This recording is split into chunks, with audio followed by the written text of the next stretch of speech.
মোহতারাম প্যারে উপস্থিতি, আজ 2রা রবিউল আউয়াল 1446 হিজরি, 22শে ভাদ্র 1431 বাংলা,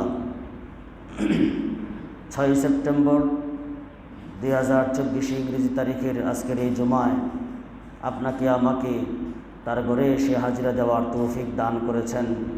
হৃদয়ের গহীন থেকে দিল খুলে একবার কালিমাতুশ শুকর পড়ছে আলহামদুলিল্লাহ। মুহতারাম সামিঈন, নববী আদর্শে সুন্দর সমাজ গঠনের 3য় পর্বে আমরা সমাজের প্রতিবেশীর অধিকারের সম্পর্কে আলোচনা করছিলাম। প্রতিবেশীর অধিকার, একটা হাদিসে আল্লাহর রাসূল সাল্লাল্লাহু আলাইহি ওয়াসাল্লাম 10টি অধিকারের কথা বলেছেন। তার মধ্যে আমরা 2টা অধিকার বিগত দিনে আলোচনা করেছি। আজকে বাকি 8টি এবং ভিন্ন এক হাদিস থেকে আরেকটি, মোট 9টি অধিকারের কথা আজকে আলোকপাত করার আশা রাখি। আল্লাহ আলোচনা করবার এবং আমাদের সকলকে শুনবার, মানার নিয়তে শুনবার, বলবার তৌফিক আমাদের সকলকে দান করেন, আমিন। প্রতিবেশীর 3য় অধিকার সম্পর্কে সেই লম্বা হাদিসে আল্লাহ রাসূল সাল্লাল্লাহু আলাইহি ওয়াসাল্লাম ইরশাদ করেছেন, ওয়া ইন ইহতাজা আ'তাইতাহু, তোমার প্রতিবেশী যদি অভাবে পড়ে তাহলে অভাব দূর করার ব্যবস্থা করতে হবে। আগেই বলেছি, সমাজে একলা চলো এই নীতিতে না থেকে বরং সকলকে নিয়ে চলো এই নীতিতে আমাদেরকে ওঠার জন্যে, এই নীতি আদর্শ ধরবার জন্যে ইসলাম বারবার জোর তাকিদ করেছে। একলা চলো নীতি ইসলামে নাই, সবাইকে নিয়ে চলো ইসলামে গুরুত্ব দিয়েছে। তাহলে সমাজে একলা চলো এই নীতিতে থাকা যাবে? কারোর নীতি এরকম হতে পারবে না মুসলমান যে সে একলা চলবে, একাই আনন্দ উদযাপন করবে, একাই সুখে থাকবে, একাই ভালো খাবে। বিষয়টা এমন নয়, বরং ইসলাম বলেছে তোমার আশপাশে 40 ঘর, তারা সুখে আছে কিনা খোঁজ খবর নাও, তারা কোনো অভাবে আছে কিনা অভাব দূর করার ব্যবস্থা করো। এজন্য আল্লাহর রাসূল এই হাদিসে প্রতিবেশীর অধিকার সম্পর্কে 3য় অধিকারে বলেছেন, ওয়া ইন ইহতাজা আ'তাইতাহু, যদি তোমার প্রতিবেশী অভাবে থাকে অভাব দূর করার সর্বোপরি চেষ্টা তোমাদেরকে করতে হবে। অভাব কিভাবে দূর করা যায় সেই চিন্তায় তোমাদেরকে চিন্তিত হওয়া লাগবে। তাহলে আমার প্রতিবেশী অভাবে আছে কিনা খোঁজ খবর নেওয়ার দায়িত্ব আমার আছে কিনা বলেন? আছে না? কত সুন্দর সমাজ গঠন করবার জন্যে আল্লাহর রাসূল সাল্লাল্লাহু আলাইহি ওয়াসাল্লাম ফর্মুলা দিয়ে গেছেন যে তুমি সুখে আছো, স্বাচ্ছন্দ্যে আছো, সচ্ছলতায় আছো, তোমার পাশের বাড়ির লোক কি অভাবে আছে কিনা দেখো। অভাবে থাকলে তোমাকে জিজ্ঞাসা করা হবে তোমার প্রতিবেশী কেন অভাবে ছিল।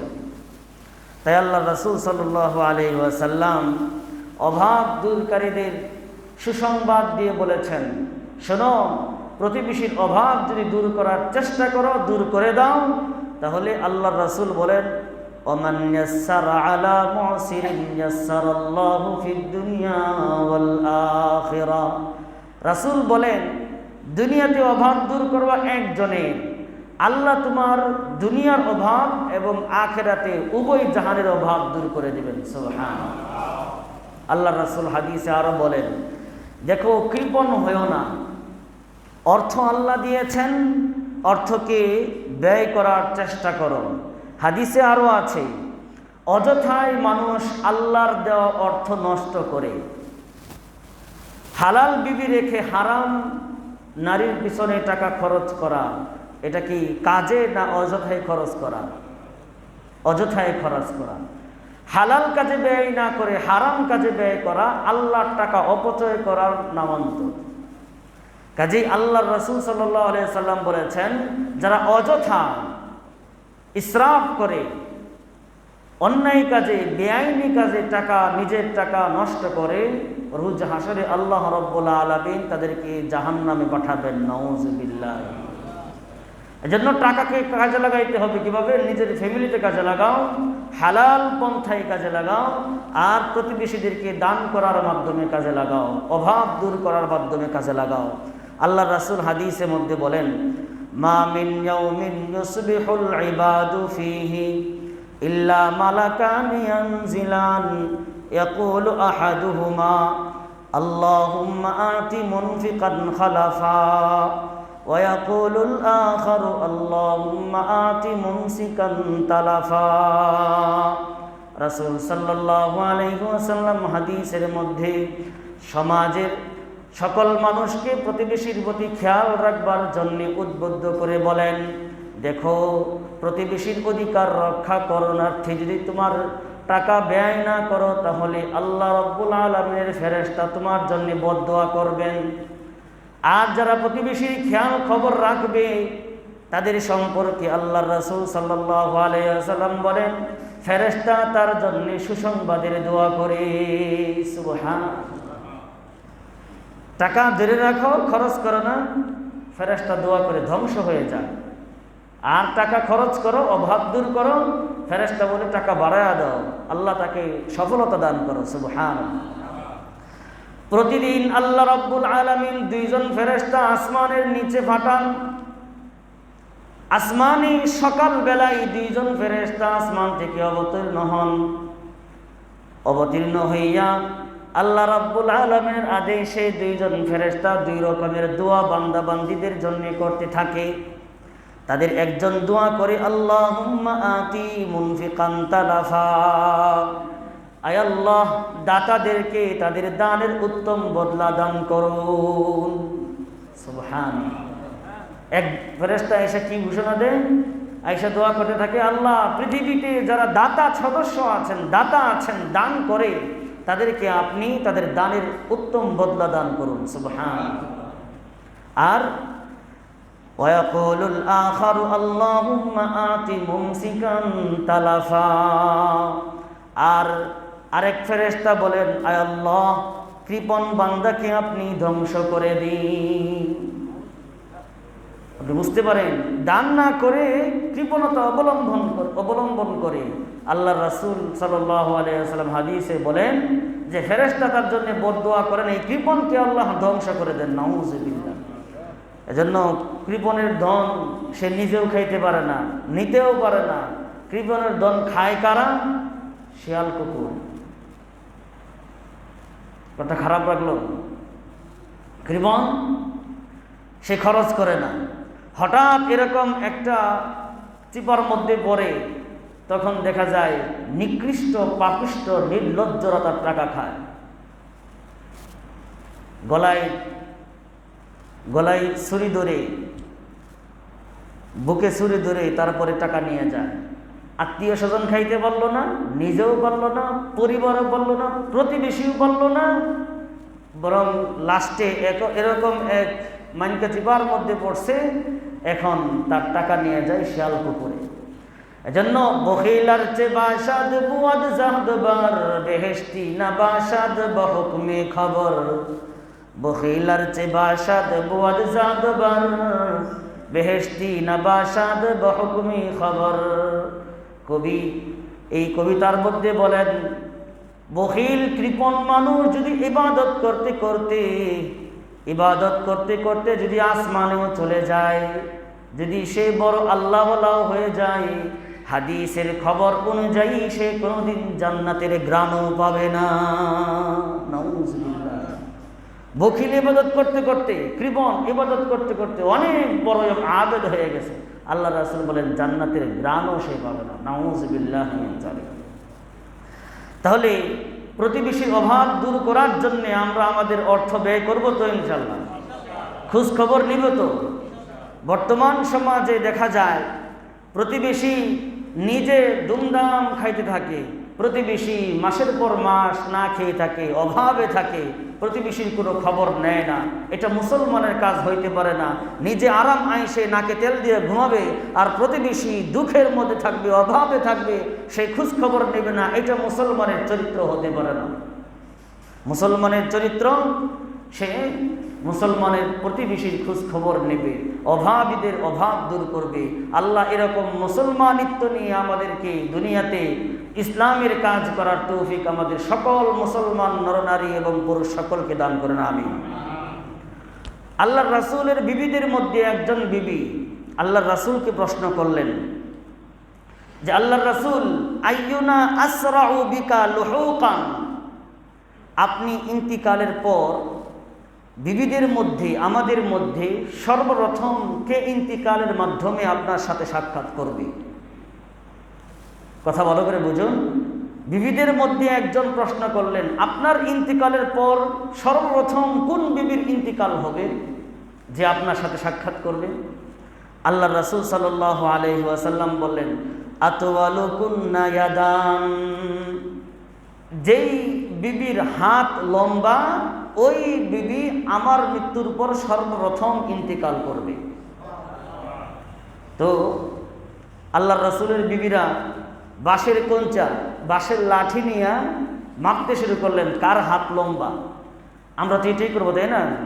আল্লাহ রাসূল বলছেন, যেই বিবির হাত লম্বা ওই বিবি আমার পরে সর্বপ্রথম মারা যাবে, আমার সাথে সাক্ষাৎ করবে। লাঠি নিয়ে হাত মাপা শুরু করলেন। সবার হাত মাপা হইল। দেখা গেল যে আল্লাহর রাসূলের এক বিবির নাম হযরতে সাউদা রাদিয়াল্লাহু তাআলা আনহা। সাউদা রাদিয়াল্লাহু তাআলা আনহার সবার থেকে বড় দেখা গেল। সুবহানাল্লাহ। বাহ্যিকভাবে মাপে দেখা গেল সাউদা রাদিয়াল্লাহু তাআলা আনহার হাত লম্বা। তো বাহ্যিকভাবে সবাই মনে করছে যে সাউদা রাদিয়াল্লাহু তাআলা আনহা সবার আগে ইন্তিকাল করবেন। কিন্তু আল্লাহর রাসূলের মৃত্যুর পর দেখা গেল যে আল্লাহ রাসূলের পরে সর্বপ্রথম ইন্তিকাল করলেন হযরতে যায়েনাব রাদিয়াল্লাহু তাআলা আনহা। সুবহানাল্লাহ। সাউদার হাত লম্বা, কিন্তু ইন্তিকাল কে করছেন? হযরতে যায়েনাব রাদিয়াল্লাহু তাআলা আনহা। তখন বিবিরা সবাই সাহাবায়ে কেরাম বুঝতে পারলেন যে হাত লম্বা দ্বারা বাহ্যিক হাত লম্বা নয়, বরং দানের মাধ্যমে যার হাত লম্বা ওই নারী আল্লাহর রাসূলের সাথে সর্বপ্রথম সাক্ষাৎ করবে। সুবহানাল্লাহ। তখন সাহাবায়ে কেরামের মাঝে এবং তখন বিবিরা উক্তি পেশ করতে শুরু করলেন হযরতে যায়েনাব রাদিয়াল্লাহু তাআলা আনহার সম্পর্কে, যে তিনি আগে ইন্তেকাল করলেন। কারণ কি? কারণ হইল যে তিনি ওয়াকানাত তুহিব্বুস সাদাকাতা, হযরতে যায়েনাব রাদিয়াল্লাহু তাআলা আনহা বিবিদের মাঝে সবচেয়ে বেশি দানশীলতা ছিলেন। সুবহানাল্লাহ। সবচেয়ে বেশি দানশীলিনী কে ছিলেন? হযরতে যায়েনাব রাদিয়াল্লাহু তাআলা সবচেয়ে বেশি দান করতেন। কাজী আল্লাহর রাসূল বুঝাইলেন, দানের মাধ্যমে যেই বিবির হাত সবচেয়ে লম্বা ওই বিবি আমার পরে আমার সাথে সবার আগে সাক্ষাৎ করবে। সুবহানাল্লাহ। কাজী হযরতে যায়েনাব রাদিয়াল্লাহু তাআলা আনহার মতো হইতে চাইলে মা বোনদেরকে বলবো, দানের হাত লম্বা করতে হবে। দানের হাত সবচেয়ে বেশি লম্বা করতে। পৃথিবীতে এমন একটা মেডিসিন এই দান, যে আল্লাহর ক্রোধ পৃথিবীতে কোনো মেডিসিন, কোনো ঔষধে, কোনো কাজ আল্লাহর ক্রোধ নিবাইতে পারে না। একটা মাত্র মাধ্যম আল্লাহর ক্রোধ নিবানোর, সেটা হলো দান করা। সুবহানাল্লাহ। আপনি বিপদে পড়ছেন, আপনার বিপদ দূর হইতেছে না, আল্লাহর রাস্তায় যদি আল্লাহর নাম নিয়া এই বিপদের জন্য আপনি কিছু দান করে দেন, আপনার উপরে ক্রোধ আল্লাহ নিভে যাবে। আল্লাহ রাব্বুল আলামিন ওয়াদা করেছেন বিপদ আল্লাহ দূর করবেন। মানুষ অসুস্থ হয়, মানুষ বিপদে পড়ে, লক্ষ লক্ষ টাকা নষ্ট করে, ক্ষতি করে, কিন্তু মানুষ যদি বুঝতে পারতো যে বিপদ আল্লাহ দিয়েছেন, অসুস্থতাও আল্লাহ দিয়েছেন। ভাই, বড় বড় রোগ লক্ষ কোটি টাকা দিয়ে রোগ সারানো যায় না, চিকিৎসা করানো সম্ভব হয় না, কিন্তু 1000 টাকা দান করলে লক্ষ কোটি টাকার রোগ আল্লাহ রাব্বুল আলামিন ভালো করে দেন। কিন্তু এই ব্যাপারে আমরা অনেক উদাসীন, দান করতে চাই না। দানের ওয়াজ আসলেই মনে করে যে হুজুর এবার কালেকশন করবে, আর অভিযোগ করে যে এই মসজিদে কি টাকা দিতে আসছে না ওয়াজ শুনতে আসছে।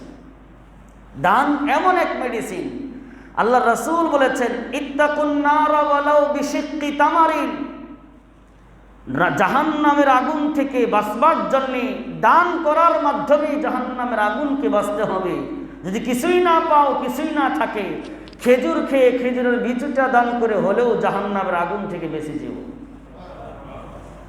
কাজেই দান করতে কৃপণতা করব না দুই হাত ভরে দান করব?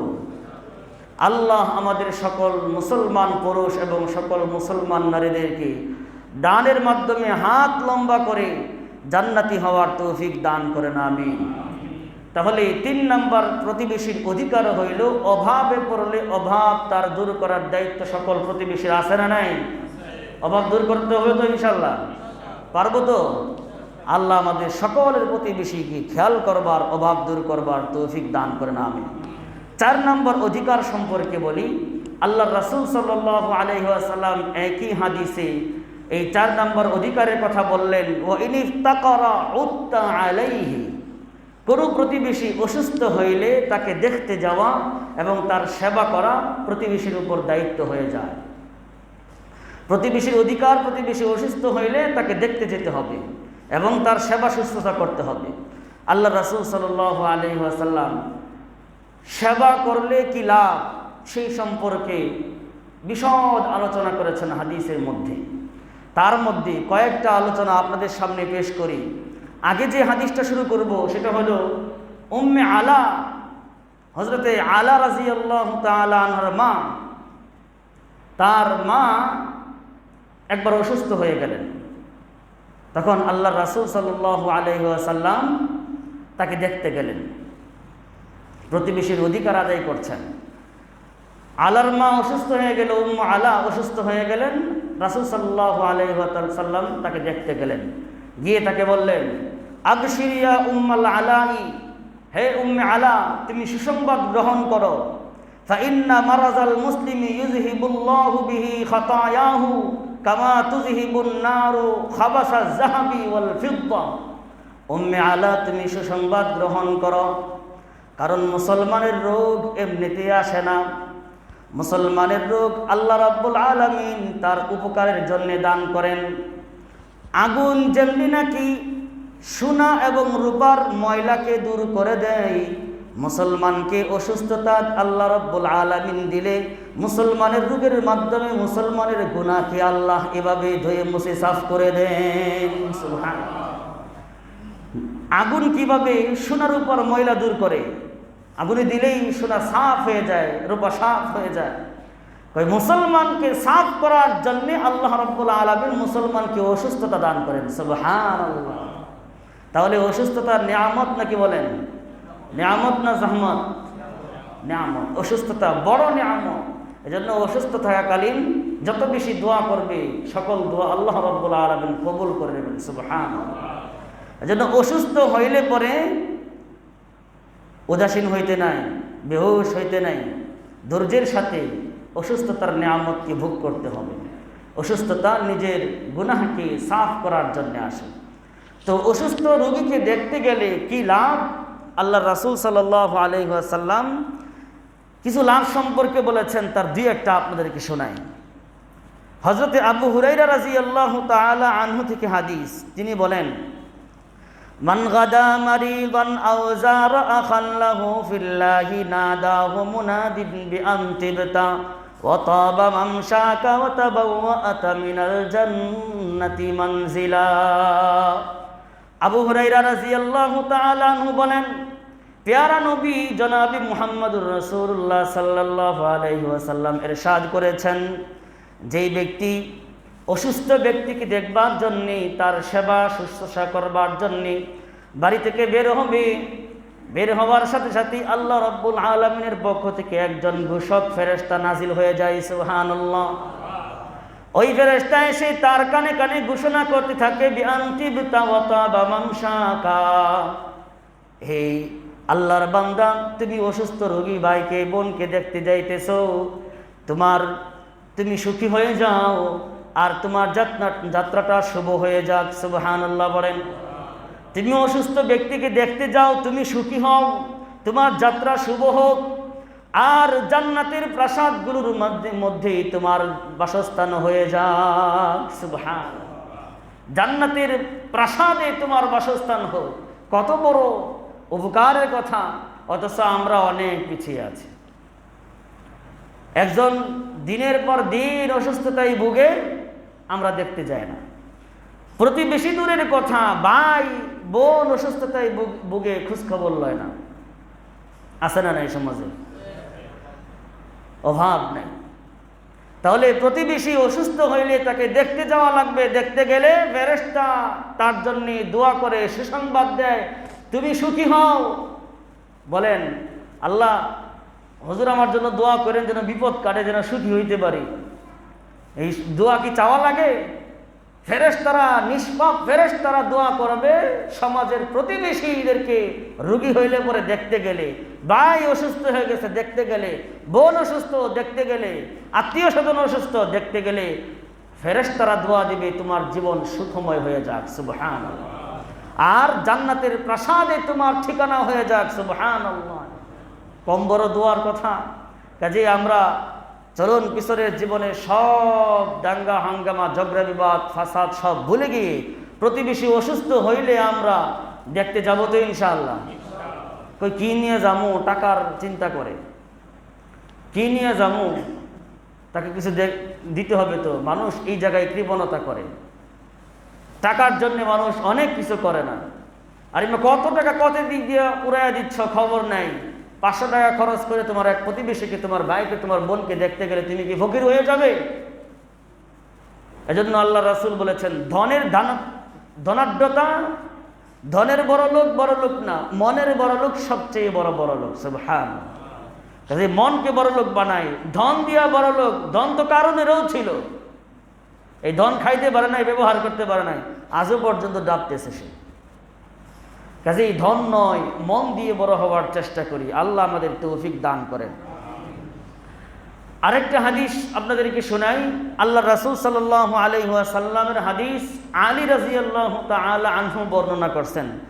তিনি বলেন, মা মিন রাজুলিন ইয়াউদু মারিজান মুমসিয়ান ইল্লা খারাজা মাআহু ৭০,০০০ মালাকিন ইস্তাগফিরুনা লাহু হাত্তা ইউসবিহা ওয়া কানা লাহু খরিফুন ফিল জান্নাহ। হযরত আলী রাদিয়াল্লাহু তাআলা আনহু বলেন, আল্লাহ রাসূল সাল্লাল্লাহু আলাইহি ওয়াসাল্লাম ইরশাদ করেছেন, কোন ব্যক্তি যদি সন্ধ্যাবেলায় তার প্রতিবেশী কোনো রোগীকে, অসুস্থ ব্যক্তিকে দেখতে যায়, আল্লাহ রাসূল বলেন তার সাথে ৭০,০০০ ফেরেশতা বের হয়ে যায়। সুবহানাল্লাহ। কয় হাজার ফেরেশতা? আল্লাহর নিয়তে প্রতিবেশীকে দেখতে যান, নিজের ভাইকে দেখতে যান, আত্মীয় স্বজনকে দেখতে যান, রোগী মানুষ, তাহলে আপনি একা নন, আপনার সাথে কতজন ফেরেশতা বের হয়েছে? ৭০,০০০ ফেরেশতা বের হয়েছে। সুবহানাল্লাহ। কি কাজ করে? দুইটা কাজ। ইস্তাগফিরুনা লাহু হাত্তা ইউসবিহা ওয়া কানা লাহু খরিফুন ফিল জান্নাহ। রাসূল সাল্লাল্লাহু আলাইহি ওয়াসাল্লাম বলেন, সন্ধ্যাবেলায় যদি রোগীকে দেখতে যাও, সন্ধ্যাবেলায় রোগীর সেবা করো, পরের দিন সকাল হওয়া পর্যন্ত ৭০,০০০ ফেরেশতা তোমার মাগফিরাতের জন্য দোয়া করতে থাকবে। সুবহানাল্লাহ। সন্ধ্যাবেলায় দেখতে গেল, পরের দিন সকাল পর্যন্ত কয়জন ফেরেশতা ক্ষমার দোয়া করে? ৭০,০০০ ফেরেশতা তার ক্ষমা পাওয়ার জন্য দোয়া করে। সুবহানাল্লাহ বিহামদিহি। কত সুন্দর সমাজ ব্যবস্থা আল্লাহ রাসূল দিয়ে গেছেন। কিন্তু আমাদের মাঝখান থেকে এই সমাজ ব্যবস্থা চলে যাওয়ার কারণে আজকে ভাই ভাই বুকে বুক না মিলায়, পিঠে পিঠ মিলায়, আত্মীয় স্বজন পিঠে পিঠ, সমাজ পিঠে পিঠ। সমাজের কোনো কর্তব্যই নেই সমাজের মানুষের কাছে। আমি একলা থাকলেই চলে। অথচ পয়সা গইলা মরতেছে, চিকিৎসা করার টাকা নেই, দেখার মানুষ নেই, একটু সেবা করার মানুষ নেই। পাশের বাড়ির মানুষ পয়সা গইলা মরে, নিজের ভাই, নিজের বোন পয়সা গইলা মরে, দেখার লোক নেই। এটা মুসলিম সমাজ হতে পারে না। মুসলিম সমাজের প্রতিবেশী, মুসলিম সমাজের আত্মীয় স্বজন দেখতে গেলে আল্লাহর রাসূল তাদেরকে সুসংবাদ শুনাইছেন, তোমার সাথে ৭০,০০০ ফেরেশতা তোমার মাগফিরাত কামনায় দোয়া করতে থাকবে সকাল পর্যন্ত। সুবহানাল্লাহ। শুধু কি তাই? ওয়া কানা লাহু খরিফুন ফিল জান্নাতি। আল্লাহর রাসূল ওই রোগীকে দেখতে যাওয়া সেবা করনেওয়ালা ওই ব্যক্তিকে সুসংবাদ দিয়া দ্বিতীয়বারে বলেন, ওয়া কানা লাহু খরিফুন ফিল জান্নাতি। কই জান্নাতে বিশাল এক বাগান আল্লাহ রাব্বুল আলামিন তাকে দান করবেন। সুবহানাল্লাহ। তাহলে জান্নাতে বড় এক বাগান আমাদেরকে আল্লাহ রাব্বুল আলামিন দিবেন। খুব কষ্টের কাজ, কি বলেন? খুব কষ্টের। শুধু প্রতিবেশী রোগী হইলে দেখতে যাওয়া লাগবে, আত্মীয় স্বজন অসুস্থ হয়ে গেছে দেখতে যাওয়া লাগবে। আপনার কিছুই নেওয়ার দরকার নাই, শুধু একটু ভাই কেমন আছো, কেমন আছো, কি অবস্থা, একটু ঝাল পড়ছি করে চলে আসুন। কি করবেন? রোগী দেখতে গিয়ে সামনে হাদিসে আসতেছে, এই হাদিসটা শেষ করি। এরপরে আল্লাহ রাসূল বলেন, এই হাদিসের এক পাঠ বললাম, দ্বিতীয় পাঠে আল্লাহ রাসূল বলেন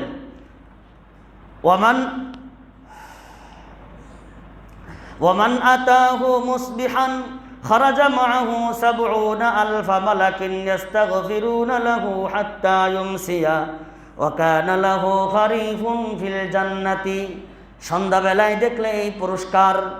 আর কেউ যদি সকালবেলায় রোগী দেখতে যায়, সেবা করতে যায়, সন্ধ্যা পর্যন্ত তার সাথে ৭০,০০০ ফেরেশতা তার মাগফিরাত কামনায় দোয়া করতে থাকবে। সুবহানাল্লাহ। তাহলে সকালে গেলে সন্ধ্যা পর্যন্ত ৭০,০০০ ফেরেশতা মাগফিরাতের দোয়া করে, আর সন্ধ্যায় গেলে সকাল পর্যন্ত ৭০,০০০ ফেরেশতা মাগফিরাত কামনায় দোয়া করে। ডাক্তার কেউ যদি থাকতো, এখানে নার্সরা কেউ যদি থাকতো, ডাক্তারের সহযোগিতা কেউ যদি থাকতো, যদি শুনতো, যদি মানতো, দৈনিক কতবার তারা রুগী দেখতেছে, যদি এই নিয়তে রুগী দেখতো তাদের, তাহলে তাদের সওয়াব কত হইতো, তাদের গুনাহ কত মাফ হইতো, তাদের বাগান কত হইতো। কিন্তু এই হাদিস শুনে আমল করার মতো ডাক্তার, নার্স, ডাক্তার সহযোগী এবং মুসলিম সমাজের মুসলিম খুঁজে পাওয়া যায় না। কি বলেন, আছে? শুধু যারা ধর্ম নিয়ে রিসার্চ করে এবং ধর্মীয় কাজ বেশি করে, এরাই কেবল কয়েকজন এই বিষয়গুলো আমল করে, এছাড়া বাকি আর খুঁজে পাই না। ভাই একজন রোগী আছে, দেখতে যাই, চলেন ভাই, একটু কাজ আছে, চলো, একটু কাজ আছে, চলে, পরে আপনারা যান, আমি আসতেছি।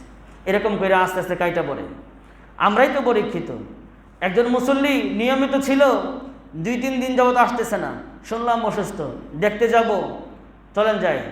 তখন দেখা যায় হাতে গোনা মাত্র ২-১ জন ছাড়া আর বাকি সবাই আস্তে আস্তে কাইটা পড়তেছে। কি শুধু ইমাম সাহেবেরই দায়িত্ব না আপনাদেরও দায়িত্ব আছে? দায়িত্ব আছে না? কি বলেন, আছে কি নাই? আছে। শুধু মসজিদে মুখী আছে, শুনলে পরে আছে, কার্যত পরিণত করার মুসলমান আজ সমাজে খুঁজে পাওয়া যায় না। চলি যদি এভাবে ঘুমন্ত অবস্থায়, তাহলে মুসলমানের মুসলমানিত্ব জাগ্রত হবে কবে বলেন? আমার আর কাফের বেঈমান মুশরিকের জীবন যাপনে যদি পার্থক্যই না হয়, তাহলে আমি মুসলমান কিসের বলেন? আমার জীবন তো স্বকীয়তার জীবন, আমার জীবন তো পরোপকারী জীবন, মানুষকে সেবা করার জন্য আমার জীবন বিলীন করে দিব। আল্লাহ আমাদের বুঝবার তৌফিক দান করেন। রোগী দেখতে গেলে কি করব? আল্লাহ রাসূল সাল্লাল্লাহু আলাইহি ওয়াসাল্লাম বাতলিয়ে দিয়েছেন যে টাকার জন্য দেখতে যাও না, টাকার কোনো প্রয়োজন নাই, শুধুমাত্র তাকে একটা দোয়া দিয়ে আসো। যদি মরণ রোগ না থাকে, তাহলে তোমার নিয়ত যদি ঠিক থাকে, তোমার মুখের খাবার, তোমার মুখটা যদি হালাল থাকে, তাহলে মরণ রোগ ব্যতীত সকল রোগ ভালো হয়ে যাবে। সুবহানাল্লাহ। রোগী দেখতে গিয়ে একটা দোয়া পড়লে মরণ রোগ ছাড়া সকল রোগ আল্লাহ রাব্বুল আলামিন ভালো করে দেন। ঈমান আছে আমাদের? বিশ্বাস আছে তো এই হাদিসের উপরে? একটা মাত্র কর্তব্য, সেটা হলো আমার নিয়তটা ভালো এবং যেই মুখ দিয়ে পড়বে সেই মুখটা ভালো। এজন্য বলি, অনেকের ধারণা হইল যে কেউ পানিতে ফু মারলে পানি কাজে হয়ে যায়, যে কেউ পানিতে ফু দিলে পানি কাজ হয় না, যে কেউ তেলে ফু দিলে তেল কাজ হইব না। এটা মুখ লাগে ভালো, যেই মুখটা ভালো ওই মুখ থেকে দূর থেকে দোয়া করলে, ফু মারলে পরে ওই পানি 100 কাজ করে। আর আপনি সারা কোরআন শরীফ পইরা ফু দিবেন, কিছুই না। কেন? ওই মুখটা হারাম হয়ে গেছে। ওই ঈশ্বরগঞ্জে এক মুরব্বী ছিলেন, আমাদের আকাবের ছিলেন। এক লোক ছেলে, বাচ্চা ছেলে পানি পরা আনতে গেছে, দূর থেকে বিসমিল্লাহ বলে ফু দিছে, বাস চলে যাও। তার বিশ্বাস হলো না, দূরের থেকে ফু দিছে, কাজেই বলি। পরে আবার এই পানি ফেলায় আবার গেছে, হুজুর আবার বলে কি তোমার না পানি পরা দিলাম? ওটা দূরের থেকে দিয়েছেন, দেও। কাছে নিয়ে কাছে আনছে, হাত কাছে ধরো, ফু দিছে, গ্লাস সহ চূর্ণ বিচূর্ণ হয়ে গেছে। কাল্পনিক মনে হবে। ওই বুজুর্গের আরো এক ওয়াকিয়া শুনেছি, পানি পরা নিচে নেওয়ার পরে বিশ্বাস হয় নাই, না বিশ্বাস হইলে পরে পুকুরে পানি ফেলে দিছে। ফেলে দেওয়ার সাথে সাথে পুকুরের মধ্যে বলক শুরু হয়েছে। বাতের ডেকে কেমন বলক ওঠে না, পুকুর বলকাইতে শুরু করছে। সুবহানাল্লাহ। এজন্য আপনি কোরআন বাইকটা ফু দিবেন, মুখটা যে হারাম কাজে হবে না। এজন্য মুখটা হালাল থাকলে, ইমানটা হালাল থাকলে, আল্লাহ রাসূল সাল্লাল্লাহু আলাইহি ওয়াসাল্লাম বলেছেন, রোগীর মাথার কাছে গিয়া 7 বার এই দোয়া পড়লে মরণ রোগ ছাড়া সকল রোগ আল্লাহ ভালো করে দেবেন। সুবহানাল্লাহ। হযরতে ইবনে আব্বাস রাদিয়াল্লাহু তাআলা আনহু থেকে হাদিস, আনিন নবী সাল্লাল্লাহু আলাইহি ওয়াসাল্লাম قال من عاد مريضا لم يحضر أجله فقال عنده 7 مرار أسأل الله العظيم رب العرش العظيم أن يشفيك إلا عافاه الله من ذلك المرض। রাসূল সাল্লাল্লাহু আলাইহি ওয়াসাল্লাম বলেন, রোগী ব্যক্তির পাশে যাইয়া যদি কেউ দাঁড়াইয়া 7 বার আসআলুল্লাহাল আযীম রব্বাল আরশিল আযীম আন ইয়াশফিয়াকা, এই দোয়াটা পরে আল্লাহ রাব্বুল আলামিন বলেন ওই রোগী ব্যক্তিকে আল্লাহ রাব্বুল আলামিন দায়িত্ব নিয়ে সুস্থ করে দিবেন। সুবহানাল্লাহ। দোয়াটা শিখতে হবে। দোয়াটা হলো আসআলুল্লাহাল আযীম রব্বাল আরশিল আযীম আন ইয়াশফিয়া, 3 শব্দে। আসআলুল্লাহাল আযীম রব্বাল আরশিল আযীম আন ইয়াশফিয়া। রোগীর সামনে গিয়া পড়তে হবে কতবার? 7 বার পড়তে হবে। যিনি পড়বেন তিনি সহ, রোগী সহ সকলেই যারা আছেন সকলেই এই দোয়া পড়া শেষ হলে একবার আমিন বলবে। আসআলুল্লাহাল আযীম রব্বাল আরশিল আযীম আন ইয়াশফিয়াক, আমিন। আসআলুল্লাহাল আযীম রব্বাল আরশিল আযীম আন ইয়াশফিয়াক, আমিন। আসআলুল্লাহাল আযীম রব্বাল আরশিল আযীম আন ইয়াশফিয়াক, আমিন। আসআলুল্লাহাল আযীম রব্বাল আরশিল আযীম আন ইয়াশফিয়াক, আমিন। আসআলুল্লাহাল আযীম রব্বাল আরশিল আযীম আন ইয়াশফিয়াক, আমিন। কয়বার হলো? 5 বার। আর 2 বার বাড়ায় 7 বার পড়বেন। মুখস্থ করতে পারবেন তো? মুখস্থ করবার ইরাদা রাখেন কারা কারা দেখি? রাখেন তো সবাই, কিন্তু মুখস্থ করার সিস্টেমটা কি? এতক্ষণে তো আমরা মোবাইলেও এটা রেকর্ড করে ফেলতে পারতাম। আল্লাহ রাব্বুল আলামিন আমাদের সকলকে মুখস্থ করে আমল করার, একটি সুন্নত জিন্দা করার তৌফিক দান করেন, আমিন। একটি সুন্নত যদি সমাজে কেউ জিন্দা করে তাহলে আল্লাহ রাব্বুল আলামিন তাকে 100 গলা কাটা শহীদের সওয়াব দান করেন। সুবহানাল্লাহ। তাহলে সমাজের আপনারা কি সুন্নতটা জানতেন আগে যে রোগীর সামনে দাঁড়ায় একটা দোয়া পড়তে হয়? অল্প কিছু লোক জানে, সমাজের ব্যাপক হারে সমাজের অনেক মানুষ জানেও না, দোয়াও শেখে না। এজন্য এই সুন্নতটা আমল করেন। প্রতিবেশীকে দেখতে গিয়ে, আত্মীয় স্বজনকে দেখতে গিয়ে এই দোয়া করুন। রোগীর উপকার, আপনার উপকার। একটা হইল আপনি রোগীকে দেখতে গেলেন, 70,000 ফেরেশতা আপনার জন্য দোয়া করবে, জান্নাতে আপনার জন্য বিশাল বড় এক বাগান আল্লাহ রাব্বুল আলামিন দান করবেন, আপনার জীবন সুখময় হবে এবং জান্নাতের প্রাসাদে আপনার ঠিকানা হবে। সুবহানাল্লাহ। আর রোগীর উপকার হইল রোগীকে আল্লাহ রাব্বুল আলামিন মরণ রোগ না থাকলে ভালো করে দিবেন। সুবহানাল্লাহ। আপনার আরেকটা উপকার, আপনি এই সুন্নত আদায় করার মাধ্যমে মৃত একটি সুন্নতকে জিন্দা করেছেন, আপনার আমল নামায় 100 গলা কাটা শহীদের সওয়াব হয়ে যাবে। সুবহানাল্লাহ। আমল করবেন তো? আল্লাহ আমাদের আমল করার স্পৃহা বাড়ায়া দেন, আমিন। চলুন আজকে শেষ করতে হবে। 5 নম্বর অধিকার, ওয়াসাবাহু খাইরুন হান্নাইতাহু। প্রতিবেশীর কোনো সুখের সংবাদ থাকলে তাকে মোবারকবাদ জানাইতে হবে। প্রতিবেশীর ভালো হয়েছে, কিছু খুশিতে আনন্দে মাতোয়ারা হয়ে গেছে, তার আনন্দের সাথে আপনারও আনন্দ প্রকাশ করতে হবে, তাকে মোবারকবাদ জানানো। প্রতিবেশীর খুশির সংবাদে মোবারকবাদ জানানো। কিন্তু আমাদের সমাজে হয় উল্টা। ভাইয়ের ভালো কিছু হইলে, বোনের ভালো কিছু হইলে আরেক ভাইয়ের মন বেজার, আরেক বোনের মন বেজার। প্রতিবেশী ভালো হয়েছে, তার হিংসায় পেট ফুইলা ভাই পামর একটু ওরে ফেটে যাবে। আছে না নাই সমাজে? আছে। বাস্তব না অবাস্তব এগুলো? এই চরিত্র আমাদেরকে ছাড়তে হবে। এটা মুসলমানের চরিত্র না।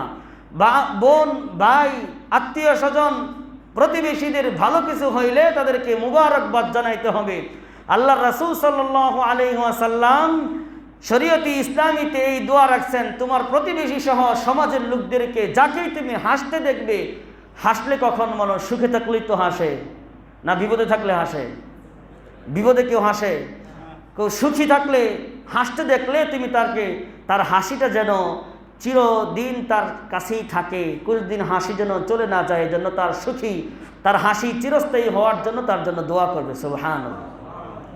এই দোয়াটা কি? দোয়াটাও শিখবো। আযহাকাল্লাহু সিন্নাক, আযহাকাল্লাহু সিন্নাক, তোমার হাসি চিরজীবী হোক, তোমার মুখের হাসি চিরজীবী হোক, মানে তুমি চিরদিন সুখেই থাকো। সুবহানাল্লাহ। তাহলে একজন হাসটাকে কিরে ব্যাটকাজ কিয়া আছে না সমাজে কিছু ইতর, কিরে ব্যাটকাজ কিয়া, ব্যাটকাজ এইটা না বইলা বলতে হবে কি? আযহাকাল্লাহু সিন্নাক, আযহাকাল্লাহু, সবাই পড়েন আযহাকাল্লাহু, আযহাকাল্লাহু সিন্নাক, আল্লাহ তোমাকে চিরসুখী বানান। প্রতিবেশীকে এই দোয়া দিতে পারবো তো? এই দোয়ার পিছনে ঘটনা আছে। হযরত উমর রাদিয়াল্লাহু তাআলা আনহু একবার আল্লাহ রাসূলের দরবারে উপস্থিত হওয়ার মানুষে তিনি কাছে গেলেন, দুয়ারে গিয়ে দাঁড়াইলেন, অনুমতি প্রার্থনা করলেন, আমি উমর আসতে চাই, খবর জানাও। খবর জানানো হইল। তখন কুরাইশি কিছু মহিলা, আল্লাহ রাসূলের বংশের কিছু মহিলা আল্লাহ রাসূলের সামনে উচ্চ আওয়াজে কথা বলতেছিলেন। যখন উমরের অনুমতি শুনছেন তখনই দৌড় দিয়ে পর্দার আড়ালে মহিলারা চলে গেছে। উমর রাদিয়াল্লাহু তাআলা আনহুকে প্রবেশের অনুমতি দেওয়া হইল। উমর রাদিয়াল্লাহু তাআলা আনহু ঢুকেই দেখলেন আল্লাহর রাসূল সাল্লাল্লাহু আলাইহি ওয়াসাল্লাম হাসতেছেন। সুবহানাল্লাহ।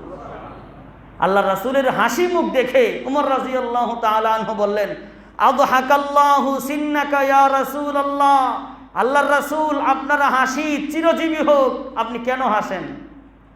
আল্লাহর রাসূল সাল্লাল্লাহু আলাইহি ওয়াসাল্লাম হেসে সেই বললেন, উমর, হাসতেছি কারণ তুমি আসার আগে আমার কাছেই কুরাইশি মহিলারা উচ্চ আওয়াজে কথা বলতেছিল। তোমার অনুমতি, তোমার নাম শোনা মাত্রই তোমার ভয়ে মহিলারা সাথে সাথে দৌড়ে পর্দার আড়ালে পালাইছে। সুবহানাল্লাহ।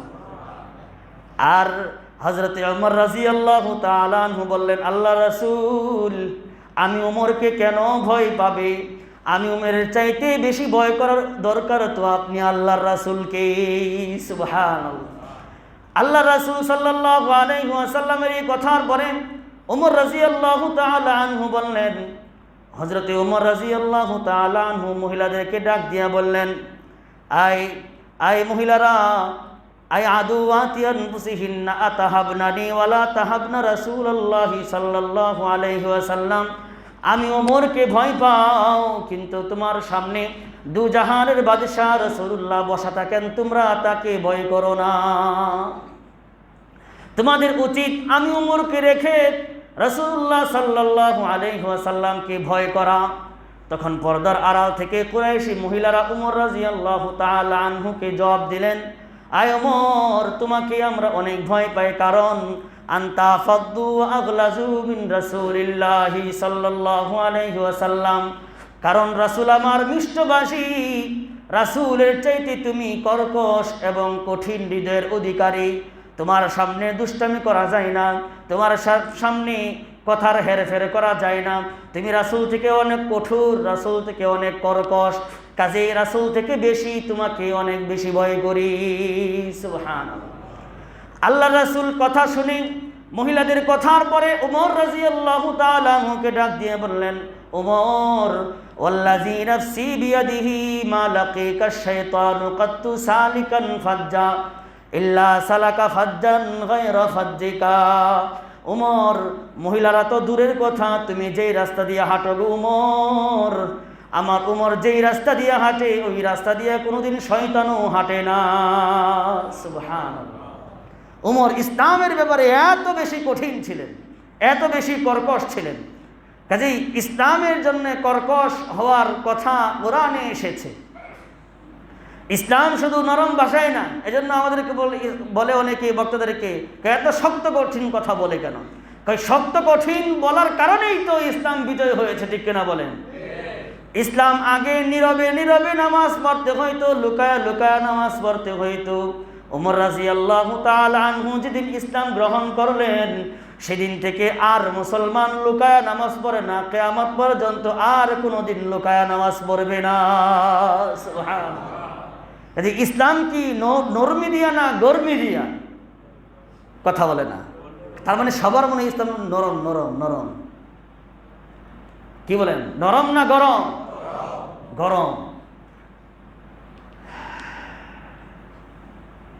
আল্লাহ রাব্বুল আলামিন আমাদের সকলকে বুঝবার তৌফিক দান করেন।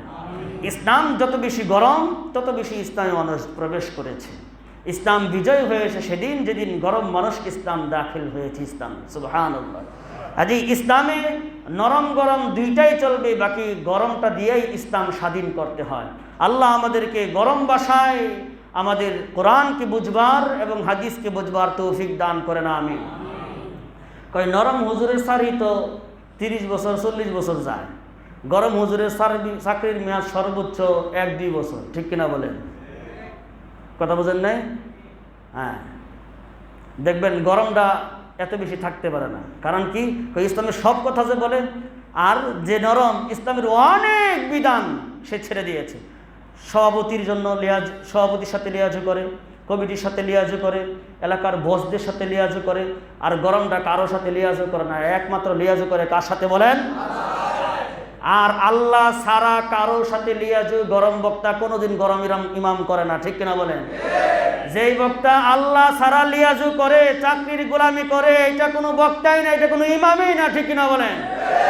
আল্লাহর রাসূল যেভাবে ইমামতি করছেন, চুল পরিমাণ ইমামতির যদি চুল পরিমাণ হেরফের হয় রাসূলুল্লাহর ইমামতির চাইতে, তাহলে ওই ইমাম মিম্বারে দাঁড়ানোর যোগ্যতা রাখে না, ঠিক কিনা বলেন? পেট পূজারি ইমামি গোলামি, পেট পূজারি মুয়াজ্জিনি গোলামি। আল্লাহ পূজারি হয়ে যাও, চাকরির ব্যবস্থা করবেন কে বলেন?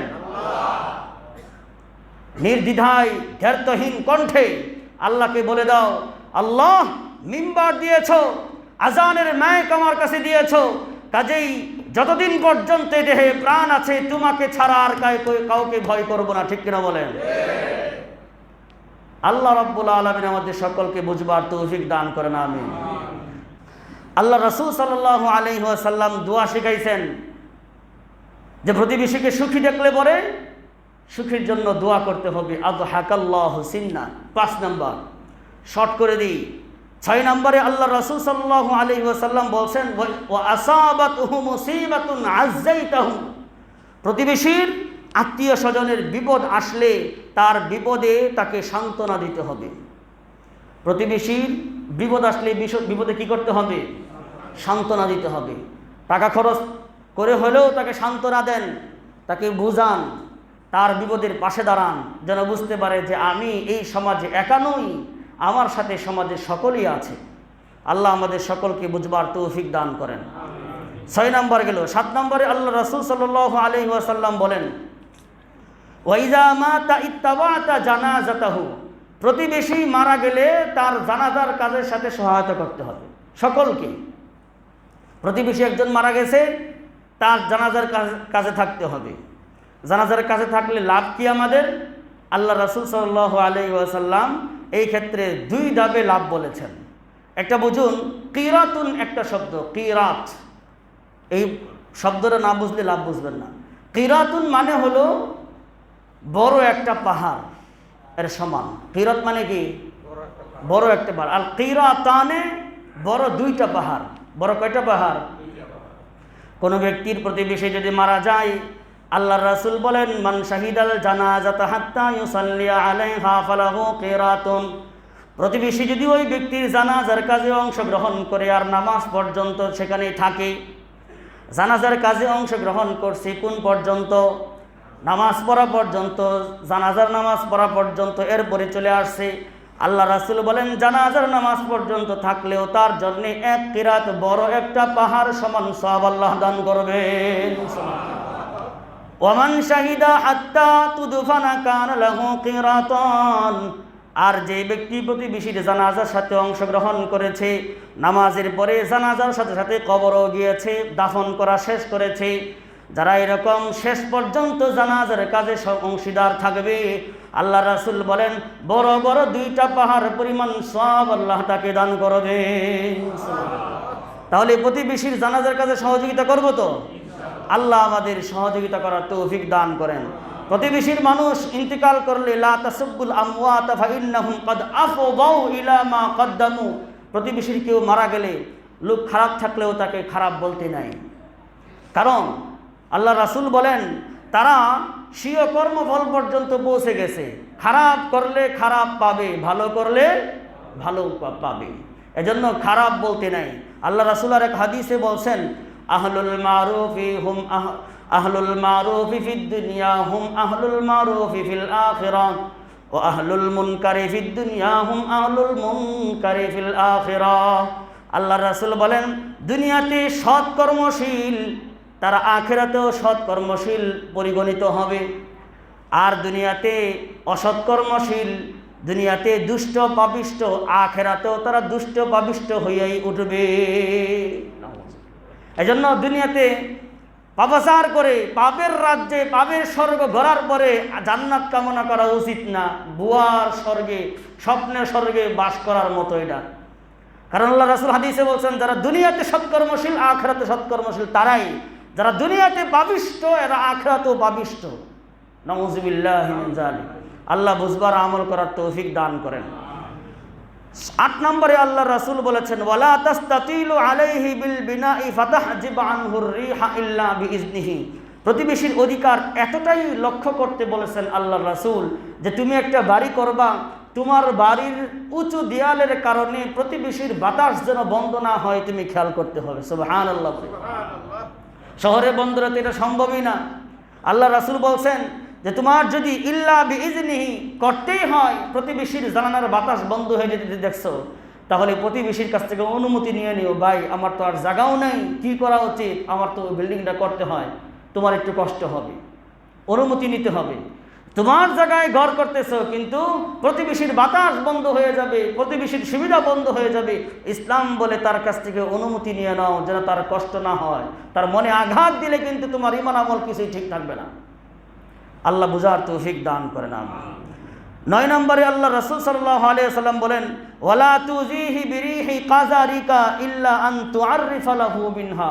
তোমার বাড়ির ময়লা, শহরি মানুষ ভালো করে শুনে রাখি, শহরের মানুষেরা ভালো করে শুনে রাখি, তোমার বাড়ির ময়লা পচা গান্দা দিয়া পথিকদেরকে প্রতিবেশীদেরকে কষ্ট দিও না। সুবহানাল্লাহ বলি। এখন শহরের মানুষ উপর থেকে ময়লা ফেলায় দেয় রাস্তার বুকে, আছে না নাই? এই অফিস, হ্যাঁ আছে, বহুত লোক আছে, এই রাস্তা দিয়ে যাইতেছে অফিসে, ময়লাটা হাতে করে নিয়ে আসছে, আশপাশ টাকা দেখলো কেউ নেই, রাস্তার বুকে ফেলায় যাইতেছে। এরকম বাটপার আছে না নাই? এটা কি ভালো মানুষ না বাটপার? সমাজের সকল মানুষের সাথে বাটপারি করেছে। আল্লাহর রাসূলকে হযরতে বারজা আল আসলামী রাদিয়াল্লাহু তাআলা আনহু এসে প্রশ্ন করলেন, আল্লাহর রাসূল এমন একটা কাজের কথা বলে দেন যেই কাজ করলে আমি সোজা জান্নাতে প্রবেশ করব। সুবহানাল্লাহ। আল্লাহর রাসূল বললেন আমিতিল আযা আনিত তারিক, ও বারজা তুমি রাস্তা থেকে কষ্টদায়ক জিনিস সরায়া দাও, এই কাজটা করার মাধ্যমে তুমি জান্নাতে প্রবেশ করবে। রাস্তা থেকে একটা ইট সরাইলে জান্নাতি হইতে পারবে, একটা ময়লা সরাইলে জান্নাতি হইতে পারবে। আর মানুষ রাস্তা থেকে সরাবে দূরের কথা, রাস্তার উপরে এগুলো ফেলে রেখে যায়, ঠিক কিনা বলেন? তোমার বাড়ির ময়লা পাশেই আছে, তুমি আছো ৫ তলায়, পাশে একদম থাকে গাছতলায়, তুমি উপর থেকে থুথু তার বাড়ির দিক দিয়ে ফেলো আর তার উঠানে গিয়ে পড়ে, আছে না নাই? তুমি একটা ফল খাইলা অথবা চিপস খাইলা, এটা তুমি ঝুড়িতে না রেখা ৫ তলা থেকে জ্বালানা দিয়া এমনভাবে ফেলো যে তার উঠানে গিয়া পড়ে, তার চালের উপরে পড়ে। বাসা, ২ বাসার মাঝখানে ফাঁকা জায়গা, প্রতিবেশীর জায়গা, প্রতিবেশীর চালের মধ্যে ময়লা ফালাইতে ফালাইতে প্রতিবেশীর চালটা ওই টিনটা জং ধরে গেছে, আছে না নাই? তাহলে তোমার বাড়ির ময়লা দ্বারা প্রতিবেশীকে কষ্ট দেওয়া, পথিকদেরকে কষ্ট দিতে ইসলাম নিষেধ করেছে। ইসলাম কত সুন্দর সমাজ গড়তে চেয়েছে বলেন, চিন্তা করতে পারি কত সুন্দর সমাজ গঠন করতে চেয়েছে ইসলাম। এজন্য আসুন, আমার বাড়ির ময়লা যেন অন্য কোনো প্রতিবেশী অথবা কোনো রাস্তার মানুষ যেন আমার বাড়ির ময়লা দ্বারা কষ্ট না পায়। রাজি আছেন তো? হ্যাঁ। তাহলে আমরা বলবো রাস্তার মধ্যে আপনি বাড়ির চালের ছাদের পানি ফেলাবেন না, রাস্তার মধ্যে টাঙ্কির পানি ফেলাবেন না। এটা কি প্রতিবেশীর উপকার, পথিকের জন্য উপকার না অপকার? প্রতিবেশীর জন্য ভালো। হাদিস থেকে আপনি শিক্ষা গ্রহণ করেন, আপনার বাড়ির ছাদের পানি পাইপ দিয়ে আপনি রাস্তার মানুষ যেন কষ্ট না করে, পাইপ দিয়ে সাইডে নামাইবেন, ড্রেনে নামাইবেন। আর টাঙ্কির পানি পাইপ দিয়ে ড্রেনে নামাইবেন, মরলগিরি চলবে না। সমাজের সকল মানুষের কষ্ট ইসলাম নিষেধ করেছে, রাষ্ট্রও নিষেধ করবে এটা। আপনি হয়তো দেমাগ দিয়া, শক্তি দিয়া অথবা পরিবারের জুড়ে চালাইতে পারেন, কয়দিন চালাবেন, এই সব কিছু আপনার জন্য নোট হবে। রোজ হাসরে বিচারের দিনে সকল মানুষ আপনার বিপক্ষে সাক্ষী দিবে, ঠিক কিনা বলেন? আমাদেরকে কষ্ট দিয়েছে, কাজেই ইজাউল মুসলিমি হারাম, মুসলমানকে কষ্ট দেওয়া হারাম।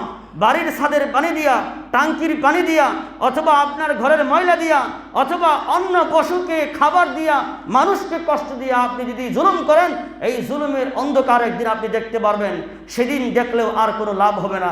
কাজে সময় এখনই, এগুলো বর্জন করুন, নিজেকে চেঞ্জ করুন, নিজেকে চেঞ্জ করে সমাজকে সুন্দর গঠন করার জন্যে আপনি সহায়তা করুন। আপনাকে উদাত্ত আহ্বান রাসূলুল্লাহর পক্ষ থেকে, আপনি সুন্দর সমাজ গড়ার জন্যে একজন উত্তম আদর্শ উম্মত হিসেবে সমাজে বসবাস করুন। আল্লাহ আমাদের সকলকে এইভাবে উত্তম উম্মত হওয়ার তৌফিক দান করেন, আমিন।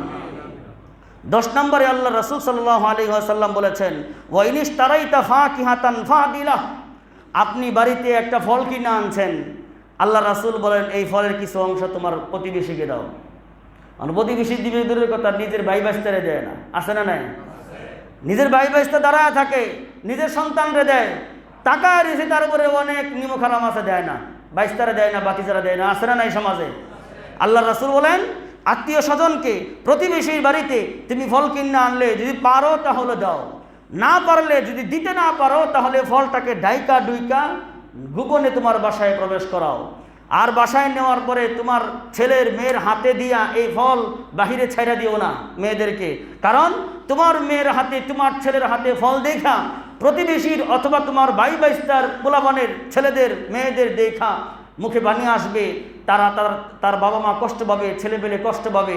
এই কষ্টটাও যেন তারা না করে, আল্লাহর রাসূল সমাজে এভাবে চলতে বলেছেন। সুবহানাল্লাহ। আপনি খেয়াল করতে পারেন যে আমার টাকা দিয়া ফল কিনছি, এখানে তো স্বাধীনতাকামী মানুষের কেউ, স্বাধীনতা নেই ইসলামে। হ্যাঁ, স্বাধীনতা এটাকে বলে? আমার টাকা দিয়া ফল কিনছি, প্রতিবেশীকে দিতে হবে। আর এটা দ্বারা না দিলে বাচ্চাদেরকে নিয়ে বাহিরে বেরও করা যাবে না, কারণ আরেক প্রতিবেশীর সন্তানরা দেখে কষ্ট পাবে। কাজে কষ্ট যেন না পায়, এই জন্য তাদেরকে বাগাবাগি করে দেওয়া, শেয়ার করে। আল্লাহ রাব্বুল আলামিন আমাদের সকলকে তৌফিক দান করেন। আবু যর গিফারি রাদিয়াল্লাহু তাআলা আনহুকে আল্লাহ রাসূল বলেছেন, আবু যর ইযা তাবাখতা মারাকাতান ফাকসির মাআহা ওয়া তাআহাদ জিরানাকা।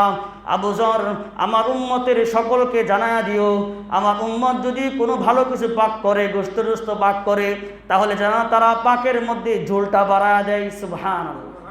ঝোল কেন বাড়াবে? ওয়া তাআহাদ জিরানাকা, তোমার প্রতিবেশীকে একটু তরকারি দিও, না পারলে একটু ঝোল হইলেও প্রতিবেশীকে দিও। সুবহানাল্লাহ। কাজেই ভাই ভাইস্তাদের ঘরে, নাতি নাতনিদের ঘরে, আত্মীয় স্বজনদের ঘরে, প্রতিবেশীদের ঘরে ভালো কিছু রান্না হইলে যতটুকু সম্ভব একটু হলে একটু দেই, দিয়া তারপরে খাই। ইসলাম এরকম সমাজ গড়তে চেয়েছে। সুবহানাল্লাহ। সর্বশেষ প্রতিবেশীর অধিকার হইল প্রতিবেশীর সকল আত্মীয় স্বজনদেরকে সেফটি দিতে হবে। কীরকম? প্রতিবেশীর বিবি প্রবাসী, ওই প্রবাসীর বিবিকে সেফটি দেওয়া, নিরাপত্তা দেওয়া প্রতিবেশীর অধিকার। তার মেয়েকে নিরাপত্তা দেওয়া এটা প্রতিবেশীর অধিকার, তার বোনকে, তার মাকে নিরাপত্তা দেওয়া এটা অধিকার তাদের। এখন প্রতিবেশীর অধিকার কি বলবো, তার বিবি, এক ভাইয়ের বিবি আরেক ভাইয়ের কাছে নিরাপদ না, আছে না নাই? আরেক ভাইয়ের সন্তান তার আরেক ভাইয়ের সন্তানের কাছে নিরাপদ না, আরেক ভাই বিদেশে, তার বিবি নিরাপদ না, তার বোন নিরাপদ না। ইসলাম এই কথা বলেনি। ইসলাম বলেছে প্রতিবেশীর বিবি, প্রতিবেশীর মা, প্রতিবেশীর বোন, প্রতিবেশীর কন্যা সকলকে নিরাপত্তা দেওয়ার দায়িত্ব তোমার আছে। তারা নিরাপত্তা পাবে, নিরাপত্তার সাথে সমাজে তারা চলাফেরা করবে, এই অধিকার তাদেরকে নিশ্চিত করতে হবে। প্রবাসীর স্ত্রী বের হয়ে যেন ইফটিজিংয়ের শিকার না হয়, প্রবাসীর স্ত্রীর সাথে পরকীয়া প্রতিবেশী করতে পারবে না, এটা ইসলাম সমাজ বলেছে। প্রতিবেশীর বোনের সাথে, প্রতিবেশীর মায়ের সাথে, প্রতিবেশীর কন্যার সাথে কেউ পরকীয়ায় লিপ্ত হতে পারবে না, প্রেমের সম্পর্কে লিপ্ত হতে পারবে না। তাদেরকে সর্বসাইডে তাদের ইজ্জত, আবরু, সম্মানের হেফাজত করা, এটা হলো প্রতিবেশীর অধিকার। এই অধিকার রক্ষা করার জন্য আমরা সচেষ্ট হব তো ইনশাআল্লাহ? রাজি আছি তো ইনশাআল্লাহ? তাহলে প্রতিবেশীর কোনো স্ত্রীর সাথে আমরা পরকীয়া সম্পর্ক করব না, প্রতিবেশীর মেয়ের সাথে প্রেমের সম্পর্ক করব না, প্রতিবেশীর মায়ের সাথেও প্রেমের সম্পর্ক করব না। কোনো সম্পর্ক ছাড়াই তাদের সাথে সুসম্পর্ক, প্রতিবেশীর সম্পর্ক আমরা রাখবো। সার্বিক নিরাপত্তার ব্যবস্থা করব। অন্য কেউ যদি ডিস্টার্ব করতে আসেন, প্রতিবেশী হিসাবে আমি তাকে বাধা দিব, যতটুকু পারি তাকে সেভ করার চেষ্টা করব তো ইনশাআল্লাহ। আল্লাহ রাব্বুল আলামিন সমাজ সুন্দর করার তৃতীয় পর্বে প্রতিবেশীর অধিকার সম্পর্কে আমরা 2 স্টেপে আলোচনা করেছি। এই 11টা অধিকার সমাজে বাস্তবায়ন করবার প্রত্যেককেই আমাদের সকলকে তৌফিক দান করেন, আমিন। ওয়া মা আলাইনা ইল্লাল বালাগ।